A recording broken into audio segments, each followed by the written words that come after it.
Hi again. I just won't go away this week. We got some more to talk about regarding social stratification. So Karl Marx is who we're going to focus on here because this is one of two videos where we will review classical theories about how social stratification happened to develop into the socioeconomic system that we studied in the previous lecture. Okay, so that socioeconomic status ladder that you drew in your notes the last time we were together, that didn't just happen, bingo, all of a sudden one Tuesday morning at 9 a.m. it was there. It evolved over time as society changes from one generation to the next. That socioeconomic status ladder and the divisions among those 7 socioeconomic classes, they didn't just happen overnight. They happened over centuries. And so it is important for our background knowledge for sociology students to look at classical theories about how these socioeconomic statuses evolved. And one of the go-to theories that you will need to know with any of your future sociology classes, but also with any of your other just introductory classes that you're taking at the community college level, Karl Marx and his theory about social stratification in a capitalist society is extremely vital just for your background college level knowledge. Okay?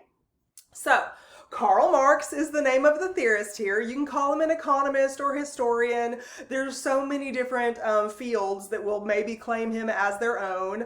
But anyway, he wrote extensively about the evils of capitalism and how capitalism, which is that owning stuff, using that stuff for profit, reinvesting some of that profit, having more stuff to make another profit, and that circle that we drew a couple of lectures ago.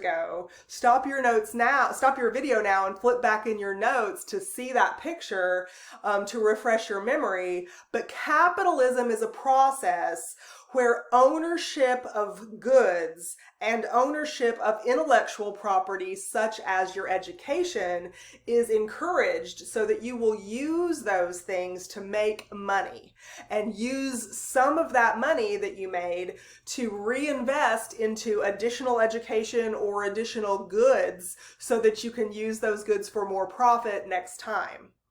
So that cycle, that constant cycle that capitalism encourages, is really at the core of what Karl Marx criticized about the class system that evolved in Europe at the time of his life, when he made so many observations and wrote so much prolifically. He wrote about the evils of capitalism for creating a huge gulf between wealth and poverty in society.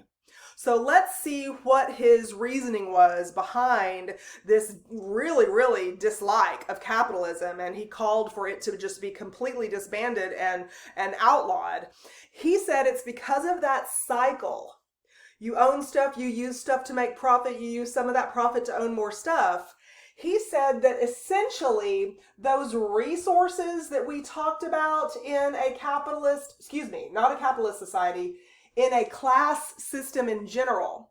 Go back to your definition of a class system where it said that it's based on ownership and control of resources or the work that people do. That definition of a class system and that endless cycle of ownership that capitalism encourages is Karl Marx's major beef with socioeconomic classes. Because resources that we referred to in that definition of a class system, resources are finite. Finite is a word that means limited. There is not an unlimited supply to go around. They are finite, or they are limited.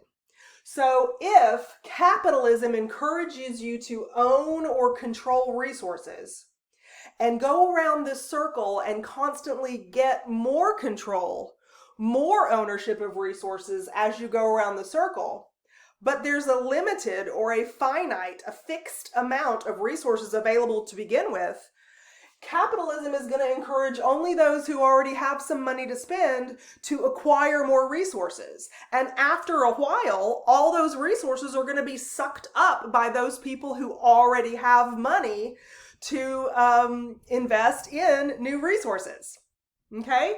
So these, these resources have a finite supply, but capitalism encourages you to keep on getting more and getting more and getting more, and soon they will be all used up. They will be in the hands of a few, and none are left for the rest of us. So Karl Marx said, if capitalism is left unchecked, no regulations, and it's allowed to just go around and around and around in that cycle, we will be left in society with two, and only two, socioeconomic statuses. One of them is called the bourgeoisie, and the other is called the proletariat. Please memorize these words. How often have you heard Mrs. T say you need to memorize something? I think this is the first time, it might be the first time since my hair turned gray that I've asked anybody to memorize words, but please memorize these words because you will be so much more prepared to understand the basic reading assignments and the ideas behind some of the lectures that my fellow instructors are going to present to you if you already understand what bourgeoisie and proletariat are. As a matter of fact, take a moment really quick and put me on really slow on YouTube so that when I say bourgeoisie, you can say it with me. Bourgeoisie. And I say proletariat, and you can say it with me. Proletariat. They are not scary words. They are college level words, but you're in college, so you own them now. Bourgeoisie and proletariat. These are the two classes that Karl Marx said capitalism would always result in because there's a limited amount of resources in any society. So he defined the bourgeoisie in a very specific way. And here's another thing you need to memorize because I didn't come up with this flowery thing by myself. You see these quotes here? These quotes will help you remember what bourgeoisie is, but also you will see means of production and means of distribution, these two phrases, you will see them throughout your college life and on into the future. When you're reading newspaper articles or listening to news reports, you will be so much more informed if you commit them to memory now, just like maybe your favorite recipe is committed to memory. Let's do that with this. Karl Marx said bourgeoisie are the owners of all, owners of all the means of production and the means of distribution in society. What do these things refer to? They refer to the limited amount of resources that are available in any society. Some of those resources you can use to produce things, produce goods or produce services for sale, produce goods to sell for a profit, for that capitalistic cycle to occur. You need certain resources for certain production of certain goods. This sweater has cotton in it. The walls in my house have wood in them. You need trees. You need land where trees grow. You need farmland where cotton grows. You need those means of production, those resources to be able to produce sweaters, t-shirts, walls, furniture, those kinds of things. But you can't just make them and leave them put. You have to have a way to distribute them to the people who are going to purchase them. So he says that the bourgeoisie are the owners of all the means of production and all the means of distribution, such as the oil and diesel refineries and the trucks and the trains and the ships and the automobiles that transport things, the storefronts where we can go physically and buy something, or a website where you can buy just in, just out materials and they ship them right to your door. UPS is a means of distribution. So Karl Marx said if capitalism is unchecked, then after a while, since it takes money to make money, after a while you will end up with a controlling class, a capitalist class, the bourgeoisie, who own all of the resources in society, and there's no more to go around. But there's 99% of us proletariats left. And how do we buy bread and bologna? We do it because we are the workers. The bourgeoisie aren't making the cars in the Ford factory.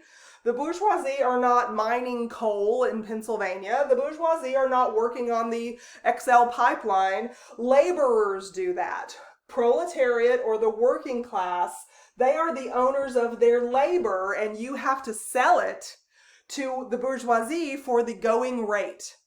If you're unspecialized, if you are unskilled, say as the underclass or the working poor, if you have no specialized skill behind the work that you can do, then the bourgeoisie doesn't have to pay you very much because you are completely replaceable. And there's a whole bunch of other hungry folks out there who are ready to take your job for the $5 an hour that the bourgeoisie is willing to pay. And maybe you're thinking, $5 an hour? I would never do that work.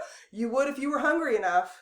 Because he looked at this capitalist system before there were checks and balances in place, like the underclass and the working poor in the United States enjoy, such as Medicaid, such as Our Kids First, such as your WIC card, or any of the temporary assistance for needy families that is available at the state, local, and federal level in the United States.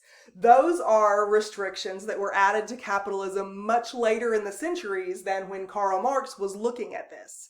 So you can't take his classic theory exactly the way it is and lay it over our current social conditions and have it be a perfect fit.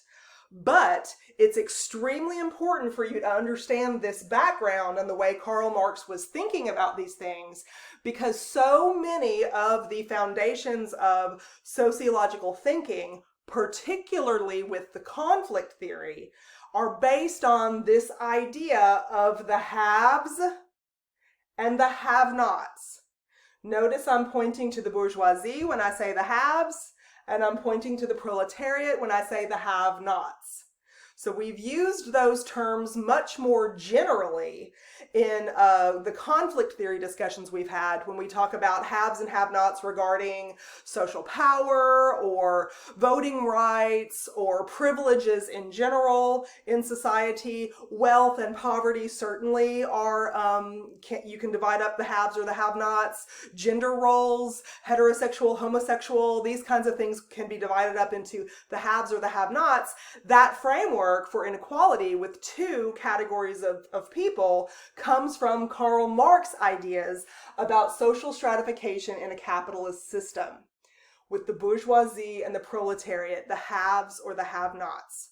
So, it's not a perfect model for what we have today, but it is a good foundational piece of knowledge for you to apply to some of the thought processes that you have. And when you're synthesizing information from the first half of the semester to now, make sure that you remember that we came from someplace to end up where we are now. So we have to look at that historic perspective in order to fully develop our sociological imagination and be able to make those connections, those informed connections between macro scale social forces and our micro scale life experiences. So I'll see you for one more video this week, and text me with questions. Thanks.